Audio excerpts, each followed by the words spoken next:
bit to us in passing through the tidal wave on our transit out to the moon. And it's rather odd to see it floating like this in Odyssey while it's playing the theme from 2001. April 13th, 1970. The mood could only be described as relaxed. Apollo 13, man's fifth lunar mission. The third, scheduled to land on the moon, continued its tranquil coast. This is the crew of Apollo 13, wishing everybody there a nice evening, and we're just about ready to close out our inspection of Aquarius and get back to a pleasant evening in Odyssey. Good night. 13, we've got one more item for you when you get a chance. We'd like you to stir up your cryo tanks. In addition, have Shaft and Trunnion for a look at the Comet Bennett if you need it. Okay, stand by. Okay, Houston, we've had a problem here. This is Houston. Say again, please. Yes, Houston, we've had a problem. We've had a main B bus undervolt. Roger, main B undervolt. Okay, stand by at 13. We're looking at it. And we had a pretty large bang associated with the caution and warning there. And as I recall, main B was the one that had a amp spike on it once before. In the interim here, we're starting to go ahead and button up the tunnel again. April 11th, 1970. Launch day. The crew of Apollo 13. Jim Lovell, commander and veteran of 3 previous missions. He had orbited the moon Christmas 1968 on Apollo 8. Fred Hayes, his first time up, lunar module pilot. Jack Swigert, command module pilot. 3 days ago, he was on the backup crew. Now he replaced Ken Mattingly. Mattingly had been dropped from the mission because he had been exposed to German measles. He would watch the launch from Houston's mission control. Auto sequence initiated, flight. Roger. Flight booster. Go. S4B pre-press complete. Roger. Flight booster. S1C pre-press complete. We're on internal power and we're go. Roger. How's it look, Econ? You got your space? Looks good, flight. Okay. MCC record us to flight speed. Ignition, flight. Roger. Roger. Clock start, flight. Roger. Start this go, all engines. Roger. Okay, Fido, how's it look? Looks good here, flight. Good agreement. Okay, Booster, how do you look? S1C looks good, flight. Okay, Capcom, we go you on the ground. Okay, we go at 1, Capcom. Can't relieve it, flight. Roger.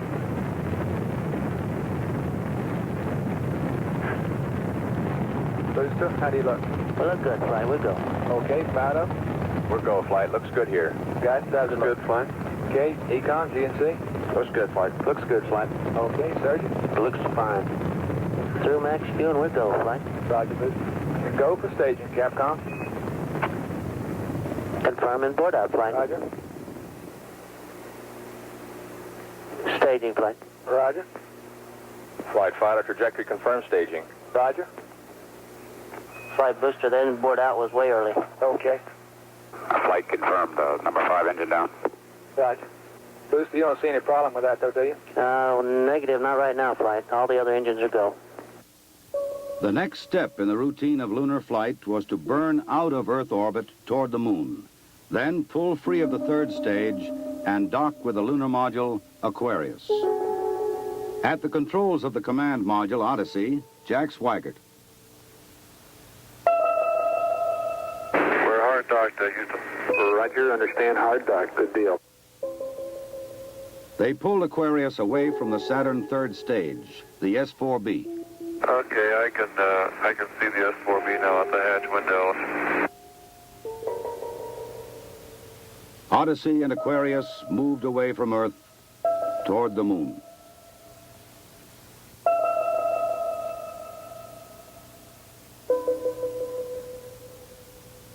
Okay, Houston, we've had a problem here. Flight guidance. Go, guidance. We've had a hardware restart. I don't know what it was. Houston, we've had a problem. We've had a main B bus undervolt. You see an AC bus undervolt there, guidance? Or Ecom? Negative, flight.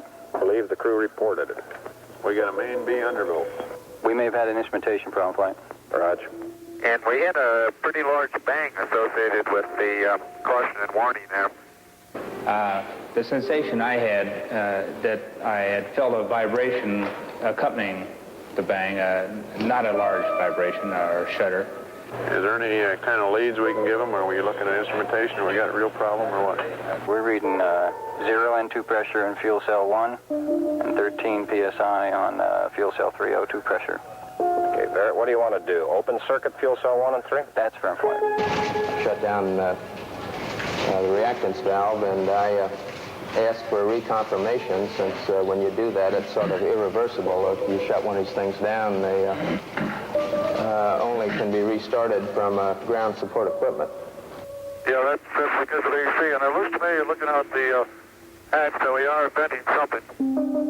We are venting something out into space. Okay, let's everybody think of the kind of things we'd be venting. GNC, you got anything that looks abnormal in your system? Negative flight. How about you, ECOM? You see anything that, with the instrumentation you got, that could be venting? That's a firm flight. Let me look at the system flight as far as the venting is concerned. Okay, let's start scanning. Here is a bulletin from ABC News. The Apollo 13 spacecraft has had a serious power supply malfunction that could cause the lunar landing mission to be terminated early. I assume you've called in your backup ECOMs? Flight, say again? Have you called in your backup ECOMs now? See if we can get some more brain power in this We thing? got one here. Roger. At the moment, the astronauts are continuing to try to isolate their trouble. A late report says the spacecraft now is operating on battery power alone. All unnecessary equipment is being turned off. Okay, now let's everybody keep cool. We got the LEM still attached. The LEM spacecraft's good, so if we need to get back home, we got a LEM to do a good portion of it with. Okay, let's make sure that we don't do anything that's going to blow our CSM electrical power with the batteries, or that will cause us to lose the main or the fuel cell number 2. Okay, we want to keep the O2 and that kind of stuff working. We'd like to have RCS, but we got the command module system, so we're in good shape if we need to get home. Let's solve the problem, but let's not make it any worse by guessing. My concern was increasing all the time. It went from, I wonder what this is going to do to the landing, to I wonder if we can get back home again. Okay, ECOM, I'm coming back to you. Flight. Go ahead. I think the best thing we can do right now is start a power down. Right about then, it was quite apparent to me that it was just a question of time that the command module was going to be dead. You don't want to get fuel cell pumps off, do you? We can do that on fuel cell number 1 flight. Okay, well, let's make sure we don't blow the whole mission. The thing that concerns me is throwing equipment. We had a problem. We don't know the cause of the problem. Flight, I've got a feeling we've lost 2 fuel cells. I hate to put it that way, but I don't know why we've lost them. It doesn't all tag up. Network from Flight. Flight network. Bring me up another computer in the RTCC, will you? We got one machine on the RTCC, and we got dual CPs downstairs. Okay, I want another machine up in the RTCC, and I want a bunch of guys capable of running D-logs down there. Roger that. What all this means is only speculation at this point. First, though there has been some tumbling or rotation of the spacecraft, the astronauts do not appear to be in any immediate danger. I'll tell you what, GNC, can you get somebody in the back room to try to figure out what the equivalent delta V is we're getting, so that we can see if we can backtrack to see if we can figure out what's venting? Roger, we'll give it a try, Flight. Okay? When I looked up and saw both oxygen pressures, one absolutely 0 and the other one going down, it dawned on me, and I'm sure Jack and Fred about the same time, that we were indeed in serious trouble. The only way to survive the situation was to transfer to the LEM. Flight Econ. Go ahead, Econ. The pressure in O2 tank 1 is all the way down to 297. We better think about getting in the LEM or using the LEM systems. I'd say this is as serious a situation as we have ever had in manned spaceflight. We've always called the LEM a good lifeboat under those circumstances. If at any time in the mission, however, the LEM had separated and we had gotten ourselves into a rendezvous situation, or the command module being around the moon, then what you state is absolutely true. It would be a fatal situation. Tell me you from Flight. Go ahead, Flight. I want you to get some guys figuring out minimum power in the LEM to sustain life. The accident had occurred 200,000 miles from Earth. Lovell, Swigert, and Hayes rode in the lunar module attached to a lifeless command module. Apollo 13 had started as a mission of scientific exploration. It was now a matter of survival. Since the command module was dead, except for the oxygen and power hoarded for re-entry, the guidance platform of Aquarius, designed to land on and take off from the moon, would have to be used. The first milestone, and I consider this after the accident, I guess, more or less the survival now. The first milestone was to get alignment on the LEM platform. Alignments are important, you know, because without knowing exactly which way the attitude of a spacecraft is in space, there's no way to tell how to burn or how to use the engines of that spacecraft to get the proper trajectory to come home. The position we are now on the Earth-Moon plane, we have to go around the moon to get back if we're going to use the DIPS engine. You would have had enough capability with the SPS engine, but of course we don't dare use that now. So we have to go to the backside of the moon and come back. To get into the correct orbit around the moon, the crew had burned out of a trajectory that would automatically bring them back to Earth. They would have to get back onto a safe course toward Earth. He needs to put his throttle to min also, Flight. Throttle to min? Yes, he's at 29% now, roughly. This maneuver, again, was completed on time, and because it was a manual burn, we had a three-man operation. Jack would take care of the time. He'd tell us when to light off the engine, when to stop it. Fred handled pitch maneuver, I handled the roll maneuver, and I pushed the buttons to start and stop the engines. Aquarius, and you go for the burn.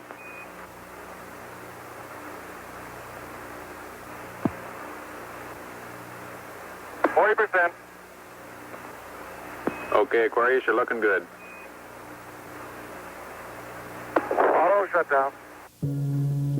The first problem was solved. They were back on the path to Earth. But there were many other problems to be solved.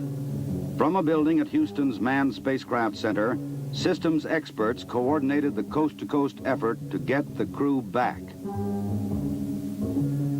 One of the big problems was consumables. There would be enough to eat and drink. But in space, there are other factors. Oxygen to breathe, electrical power to keep the spacecraft alive, water to cool the equipment and keep it operating. What we'll be doing till we get them back on the water is concentrating on everything that is their lives are dependent upon at the moment, rather than worrying about the accident, because there's nothing we can do about that now. It appears at the present time that everything is under control and that we have a safe situation at the moment. Hey, I want to say you guys are doing real good work. So are you guys, Jack.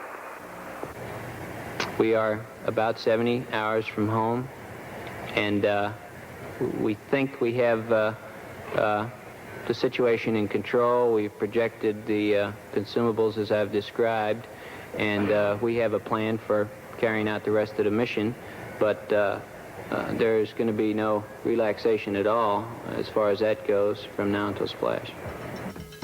There was a key decision to be made before Apollo 13 went behind the moon. Where to bring them down. Their present course would take them to the Indian Ocean, where recovery would be difficult. A burn to bring them home quicker would take them to the Pacific Ocean near the recovery forces.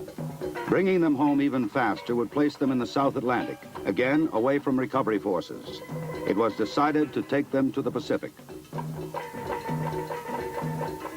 We've run these simulators both here and at the Cape and at the contractors that continuously ever since last night.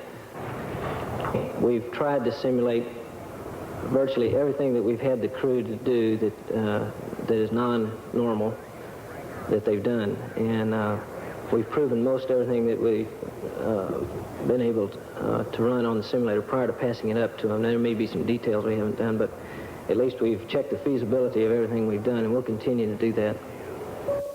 They passed 137 miles from the moon. For Lovell, it was the second time that he had seen the moon so near. But there was no time for contemplation. There was another critical burn coming. Okay, look, let's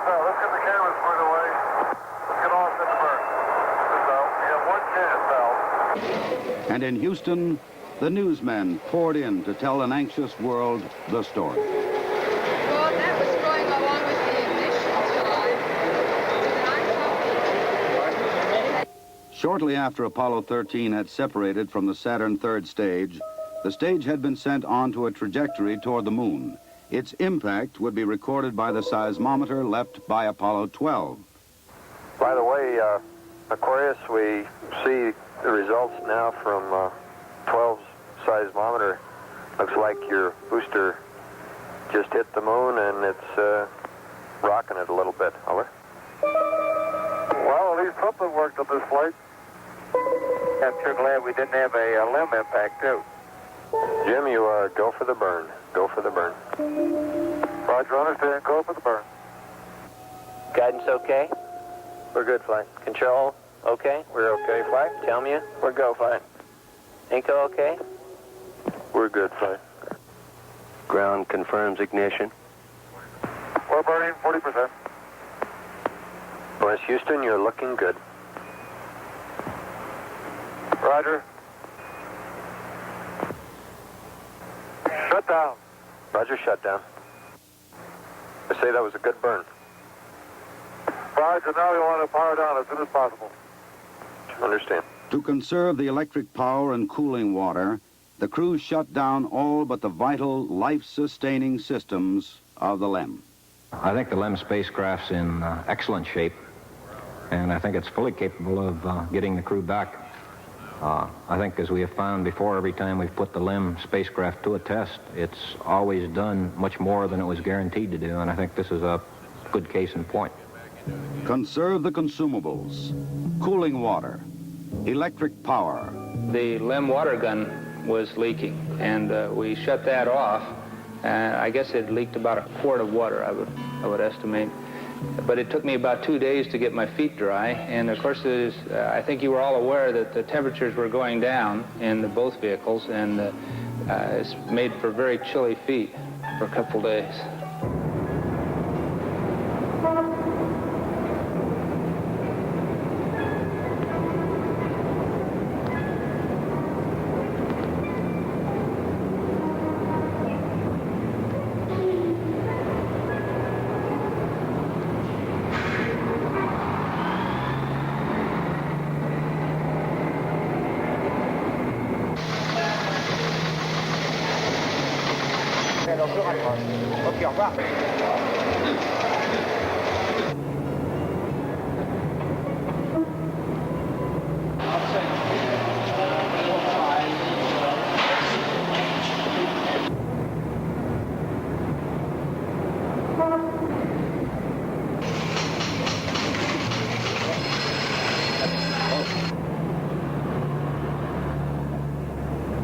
Lord, your astronauts will come back safe. If I may be serious for one moment and ask the entire audience for a moment of prayer for the crewmen of the Apollo 13. We'll hold silence for a moment, please.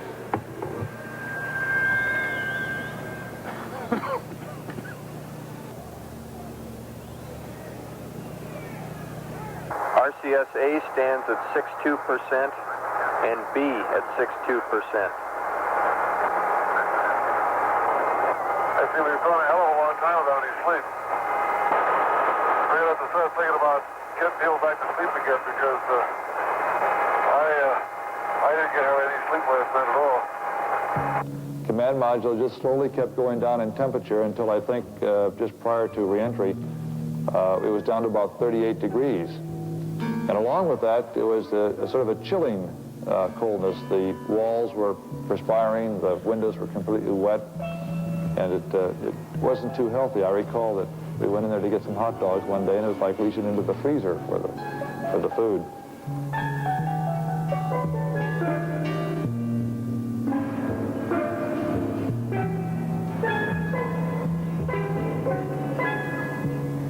If you want my opinion of how they handled the situation when it happened, they handled it exactly like we'd expect them to. They were about as well on top of it as anybody could be, knowing what we knew, which isn't very much, I'll have to admit.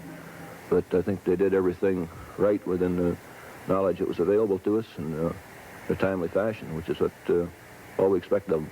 I think they did a beautiful job of it. We actually had a third little sleep restraint, which Fred then put on and buttoned up and kept a little bit warm. The astronauts faced another problem, their own exhaled breath. The lithium hydroxide chemical to take carbon dioxide out of the air was not sufficient in the lunar module. They would have to adapt the canisters from the command module to fit the hoses in the LEM. On the ground, an adapter was fashioned from materials the crew had available in the LEM. Cardboard from a checklist, plastic bags, and tape. After checkout in an environmental chamber, the directions for construction were sent up to Aquarius. At this point in time, I think the partial pressure of carbon dioxide was reading about 15 millimeters. And we constructed 2 of these things and put them online, and I think within an hour, the partial pressure of CO2 was down to 0.2. So you see that survival now became one of initiative and ingenuity, and it was one which the ground continually helped us along. We had all kinds of people on the ground trying to think of ways of extending our lifetime. There would be still another burn, a mid-course correction to get Apollo 13 into the narrow corridor through the atmosphere for a safe return to Earth. We're at burn attitude, flight. College. Ignition. Thrust looks good. Shut down. Hang in there, it won't be long.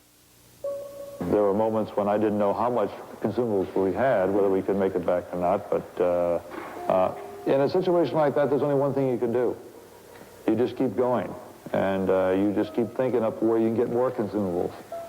And so that's exactly what we did. On April 17th, they prepared for re-entry. After a small course correction burn, they jettisoned the damaged service module. Copy that. And there's one whole side of that spacecraft missing. Is that right? The whole panel is blown out, almost from the base to the engine. Really a mess. Man, that's unbelievable. Next, they got back into Odyssey to jettison Aquarius prior to entry into the atmosphere. Left jettison. Okay, copy that. Farewell, Aquarius, and we thank you. Okay, LOS in a minute or a minute and a half. At entry attitude, we'd like Omni Charlie. And welcome home. Thank you.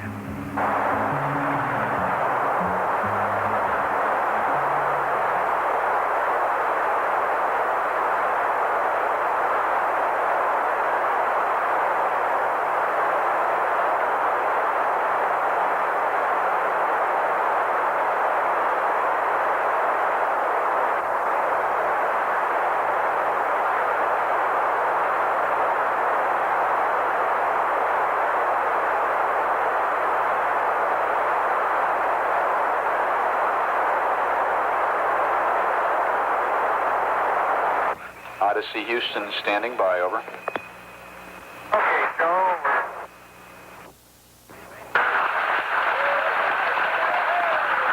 Odyssey Houston, we show you on the mains. It really looks great.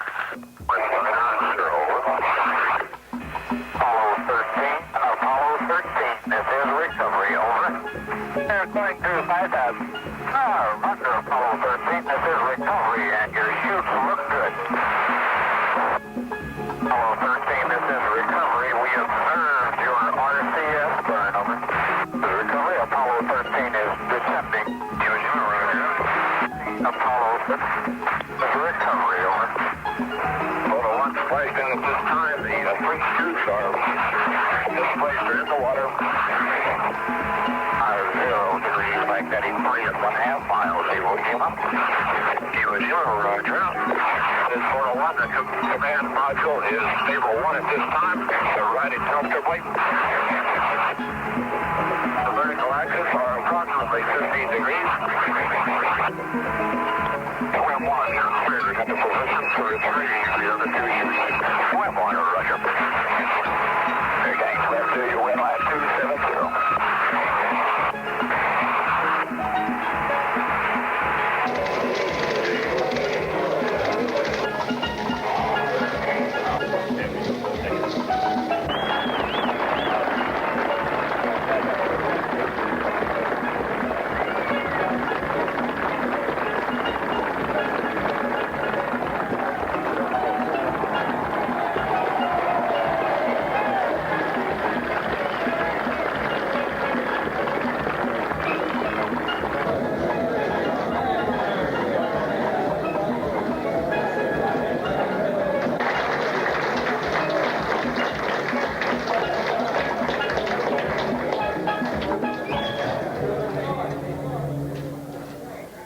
I recall, Captain, that when I spoke to you on the phone, you said that you regretted that you were unable to complete your mission.